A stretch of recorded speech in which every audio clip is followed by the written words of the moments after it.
സമഗ്രയിൽ നിന്ന് എങ്ങനെയാണ് question paper എടുക്കുക എന്ന് വെച്ചാൽ ഇതാ ഇവിടെ ഗൂഗിൾ എടുക്കുക. ഗൂഗിൾ അല്ലെങ്കിൽ വെബ് ബ്രൗസർ ഏതെങ്കിലും ഒന്ന് എടുക്കണം. ഫയർഫോക്സ് സാധാരണ പെട്ടെന്ന് പറ്റാറില്ല, അതുകൊണ്ട് ഗൂഗിൾ എടുക്കുക.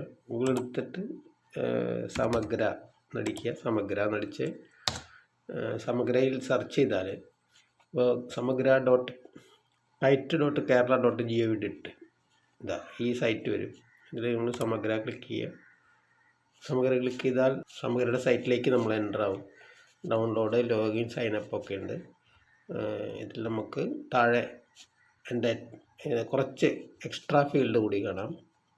ഇതാ ക്വസ്റ്റ്യൻ പൂൾ എന്ന് പറഞ്ഞിട്ട് കാണാം. ക്വസ്റ്റ്യൻ പൂൾ റിവ്യൂ ചെയ്യാൻ പറയുക. സ്ക്രീനിലേക്ക് നമ്മൾ പോകും. വേറൊരു സ്ക്രീനിലേക്ക് നമ്മൾ പോകും. സമഗ്ര ചോദ്യോത്തരങ്ങൾ ഇവിടെ കാണാം.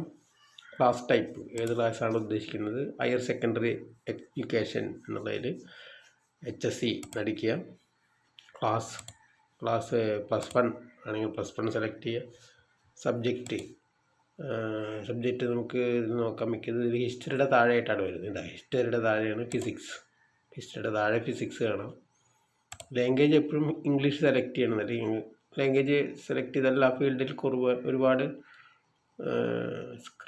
അതിൽ ഇംഗ്ലീഷ് മാത്രം സെലക്ട് ചെയ്യുക. ഇംഗ്ലീഷ് സെലക്ട് ചെയ്യണം. പിന്നെ ചാപ്റ്റർ നമ്മൾ 15 ചാപ്റ്ററും വന്നിട്ടുണ്ട്, പോപ്പപ്പ് ചെയ്ത് വന്നിട്ടുണ്ട്. അതിൽ യൂണിറ്റ്സ് ആൻഡ് മെഷർമെൻറ്റ് നമ്മൾ എടുത്ത് നോക്കി ഇവിടെ ക്വസ്റ്റ്യൻസ് വരും. അപ്പോൾ first question number define fundamental unit, നമ്മളത് ആൻസർ ചെയ്യാൻ പറ്റും നോക്കുക. ഇല്ലെങ്കിൽ ഷോ ആൻസർ അടിക്കുക. അപ്പോൾ ആൻസർ ഇവിടെ കാണിക്കും, എത്ര വരെ മാർക്കാവാം എന്ന് വരെയുണ്ട്. ഇതാണ് ക്വസ്റ്റ്യൻ്റെ ഒരു ക്വസ്റ്റ്യൻസ് മുഴുവൻ പ്രിൻ്റ് ചെയ്യണമെങ്കിൽ നമുക്കിവിടെ പ്രിൻ്റ് അടിക്കാം. അങ്ങനെ നമുക്ക് ക്വസ്റ്റ്യൻസ് പ്രിൻ്റ് ചെയ്ത് കിട്ടുകയും ചെയ്യും. ഏതോ ഇഷ്ടമുള്ളത് ചെയ്യാം. പിന്നെ ചാപ്റ്റർ ഇവിടെ നമുക്ക് അടുത്ത ചാപ്റ്ററിലേക്ക് പോകാൻ അപ്പോൾ നമുക്ക് അതുപോലെ തന്നെ അതിൻ്റെ തെർമോഡൈനാമിക്സിൻ്റെ ചിത്രം ക്വസ്റ്റ്യൻസ് വരും വേറെ ചാപ്റ്റർ. അപ്പോൾ നമുക്ക് ഇഷ്ടമുള്ള ചോദ്യങ്ങളും ഉത്തരങ്ങളും ഇവിടെ ചോദ്യം കാണാം. ഒരു ഉത്തരം കാണണമെന്നുണ്ടെങ്കിൽ ഷോ ആൻസർ അടിച്ചു കഴിഞ്ഞാൽ ഉത്തരം കിട്ടും. ഓക്കെ, ഇനി സമഗ്രയിലെ ചോദ്യങ്ങളെല്ലാവരും ഒന്ന് സെർച്ച് ചെയ്ത് വെക്കുന്നതല്ലാണ്. ഓരോ ചാപ്റ്ററിലെയും ചോദ്യങ്ങളൊക്കെ ഒന്ന് നോക്കി വയ്ക്കണം. ഈ ക്വസ്റ്റ്യൻ ബോർഡിൽ നിന്ന് വരുന്ന ചോദ്യങ്ങൾ വരാൻ സാധ്യതയുണ്ട് പരീക്ഷയ്ക്ക്. ഇപ്പോൾ ഇത് +1 ആണ്. ഇതുപോലെ +2 നമുക്ക് കാണാൻ പറ്റും. ഇതിൽ നമുക്ക് +2 സെലക്ട് ചെയ്യാം. +2 സെലക്ട് ചെയ്തിട്ട് സബ്ജക്റ്റ് നമ്മുടെ ഫിസിക്സ് അടിക്കുക. ഇംഗ്ലീഷ് തന്നെയാണ് നമ്മൾ സെലക്ട് ചെയ്യണം. ചാപ്റ്റർ ഏത് വേണമെങ്കിലും നമുക്ക് എടുക്കാം.